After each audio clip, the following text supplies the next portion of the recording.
J-Hobbs, who's talking to Zenthrow. Take it away. Hey, thank you so much, Mello. I am J-Hobbs, and I am joined by Zenthrow, who's going to be running Sly Cooper and the Thievius Raccoonus in just a little bit. Zen, how you doing, my friend? I'm doing really good. I'm happy to be here, J-Hobbs. I'm very excited to see you here as well, because I love Sly one runs. I think they are just super, super cool.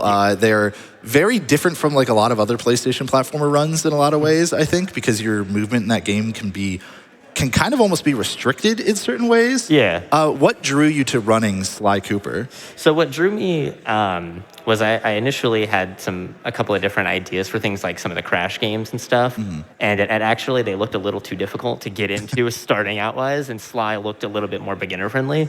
And that's kind of still where I feel like the game is today. It's very beginner friendly to get into it, but once you get into it, be careful. That feeling is very high. Because I was going to say, maybe it's beginner friendly, but the kinds of strats we're going to be seeing out of you, maybe not so much so. I don't recommend many of them. For anyone who hasn't seen the run before, maybe doesn't even know the game all that well, what's kind of like the big hooking point? Like, why should people be tuning into this one?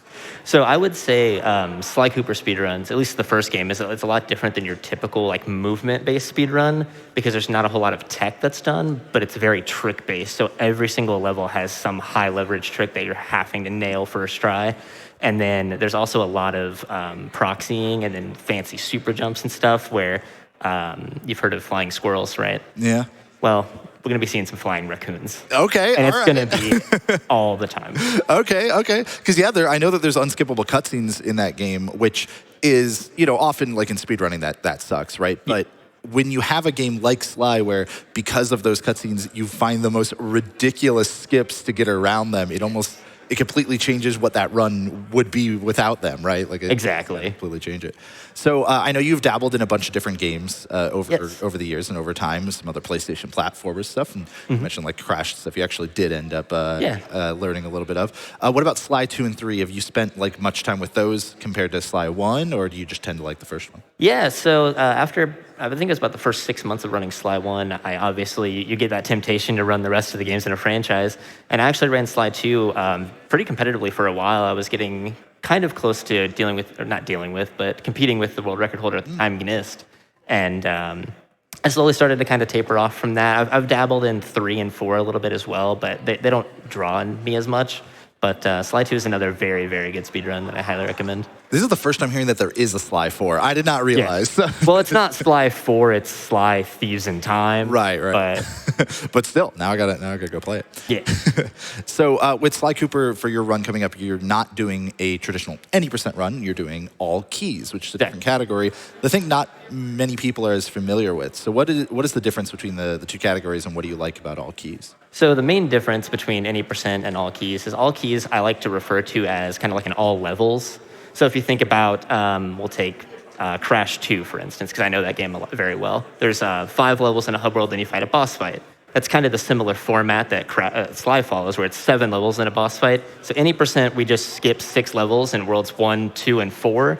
So in all keys, we have to go into those levels to get all those keys, and what that enables is a bunch of levels that haven't been seen from any % in over a decade. We get to see all these levels evolve and get their own strats and see how close they can be to the time trials too.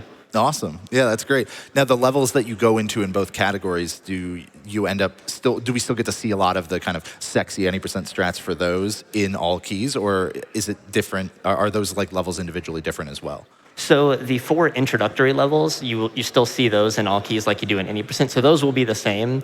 However, only World 2 do we actually use the hub skip that we can use to get into the boss fight early, because the other levels, it's just simply not faster. Right. Okay. That makes sense. Makes a lot of sense. Now, I believe, if I'm not mistaken, this is your first GDQ run? This is actually my third. This is your third? Yes. I'm completely off base. What have you run first before? I ran all keys near the introduction of the category back in 2019, so a lot has changed. Okay. And then I ran any %, I believe, in 21. Okay. Are you excited to be back here? Like, what is the most exciting thing about coming back to run Sly Cooper again? Honestly, it's just, I love being able to showcase it in front of so many different people and to get more eyes on it, to get more people interested. And that's why I love, streaming the game so much. Because, you never know who's going to come in and find the next big skip. One of our favorite tricks was found by someone that came into the community for 2 weeks. Wow, wait, really? They were in the community for a week, found the trick, and then left a week later. Oh, I absolutely always love those stories. Or when you have like a casual player that just runs into something weird. It's like, hey, is this maybe useful for speed running? I don't know anything about that, but like this seemed weird. And then it turns out it's like this 5.5 minute time save or something. Those are the best tricks, honestly. Yeah, it's incredible. Well, Zen, I do want to let you go ahead and prepare for your run soon, but are there any final like shout outs or any words that you'd like the folks at home to know in anticipation for your run? I guess the best thing that I can think to tell people is, seriously, be ready for a lot of flying raccoon. Yeah. It's insane. I've seen some of the difficult tricks in any percent. I'm not familiar with the all keys ones, and to know that you're going to take those kinds of strategies and apply them to every single level, like. Yeah, folks, you're in for some flying raccoons. It's going to be great. Yes. Well, Zen, thank you so much for joining me. Thank you for having me. And I'm going to let our host take things back a ways where you're getting set up for, Keyzeron's run. Well, that guy threw me in speed jail, so I don't know if I'm really all that excited for this one. But I'm kidding. We should get ready for Ender Lily's quietest of the night. So thank you all so much. Thanks again, Zen, and good luck on your run later. Thank you.